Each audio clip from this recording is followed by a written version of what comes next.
Brought to you by Agilus Diagnostics. Health test की बात आती है तो मैं भरोसा करता हूँ India largest diagnostics company Agilus diagnostics. खुद को टेस्ट करते रहो।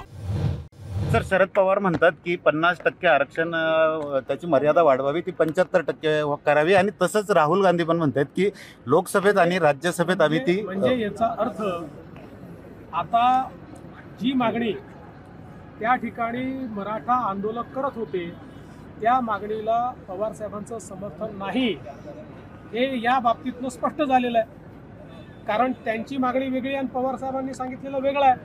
आता माझी प्रतिक्रिया विचारायच्या ऐवजी याच्यावर तुम्ही त्यांची प्रतिक्रिया विचारा। संभाजीराजे खाली करा ना। अरे मला शिवस्मारक झालं पाहिजे अशी इच्छा आहे, त्याच्या इच्छेचा सन्मानच आहे आणि निश्चितपणे स्मारक झालं पाहिजे ही तमाम शिवभक्तांची इच्छा आहे। केवळ या स्मारकाच्या विरोधात कोर्टामध्ये जाऊन स्थगिती आणणारे कोण, ते कोणाचे वकील आहेत हे पण संभाजीराजेंनी बघितलं पाहिजे। काँग्रेस पक्षाचा अधिकृत प्रचार करणारे वकील हे कोर्टात जाऊन शिवाजी महाराजांचं स्मारक होऊ नये म्हणून त्या ठिकाणी स्थगिती आणतात। त्यामुळे त्यांचाही योग्य शब्दात निषेध हा संभाजीराजेंनी केला पाहिजे। आम्ही कोर्टात भांडतो आहोत, आम्ही ते स्मारक कोर्टाकडनं मंजूर करून घेऊ।